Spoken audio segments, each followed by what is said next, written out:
In our part one of a two-part investigative series dubbed Stima Sacco rocked in financial fraud cover-up claims ahead of AGM by the Informa Media Group, we highlighted the rot at Stima Sacco Society Limited.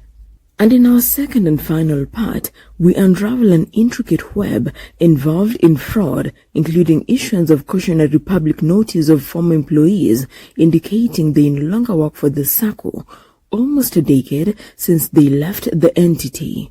Further, tens of members have been flagged for allegedly obtaining loans from the Sacco using forged payslips in collusion and facilitation with rogue Sacco employees and other external parties, former employees who have institutional memory but have since been disengaged from active service.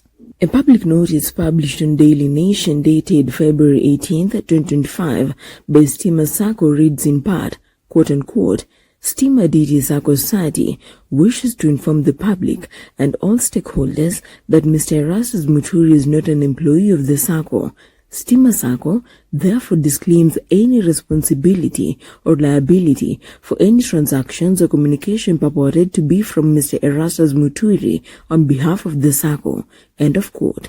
When contacted, neither the Stima Sacco Chief Executive Officer Gamali Al Hassan nor the National Chairman, who also doubles as Kenya Power Managing Director Engineer Joseph Siror, could explain the timing of the public notice, despite Muturi having been pushed out close to a decade ago.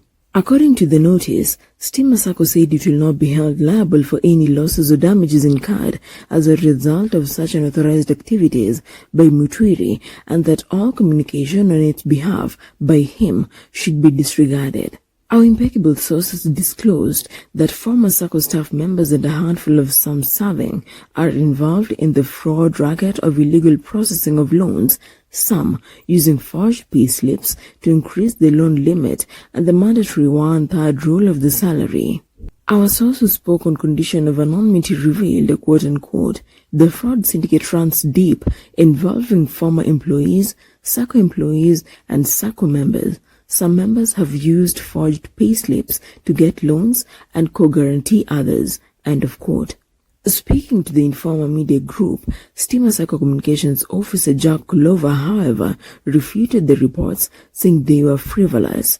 However, Kulova confirmed Muturi, whose departure from the Sacco was announced last week, left nearly a decade ago. He claimed that Muturi is still pretending to be its representative, often with the intent to deceive others and gain access to information by using the Sacco's name and branding falsely. According to Sacco Society Regulatory Authority manager in charge of market conduct, Anne Cargo, a member can qualify to have as many loans as his or a payslip can afford, subject to the 1/3 rule, and the total loans should be a maximum of 4 times his deposits at any one time. Cargo says that the 2/3 rules restrict employers from deducting more than 2/3 of an employee's salary. This regulation plays a crucial role in loan eligibility assessment within the Sacco framework. The 1/3 rule limit is applicable to only members whose loans are recovered through the check-off system. However, according to insiders, to increase loan limits, some rogue Sacco members with the help of the Sacco employees use forged documents to justify the hefty loan disbursed to them. Different Saccos in Kenya use many methods to obtain loans. Some use collateral such as title deeds, guarantors, savings, logbooks. Others use member savings and credit appraisals besides meeting other credit terms and conditions.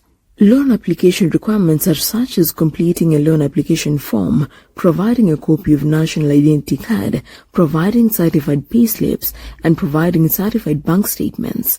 Kulova also denied that some board members were facilitating a cover-up effort against those involved in the matter, saying although it was illegal for the Sacco members to present forged payslips in order to get loans, currently, according to information available on its website, Stima Sacco has approximately 211,000 members and has 12 branches across the country, with financial assets standing at 61 billion shillings as at last year. Tomorrow, February 28, 2025, Stima Sacco will hold its 51st annual general meeting, to be slated to be held at the College of Insurance Auditorium, South Sea, in Nairobi. The government, through the Cooperatives and MSMEs CS Weekly for Paranya, has ordered for a comprehensive forensic audit on all SACCOs to safeguard members' savings from financial mismanagement. Oparanya said the audit also seeks to bring corrupt officials to justice, noting that several SACCOs across the country are in financial distress, a situation that prompted the government's decision to take action.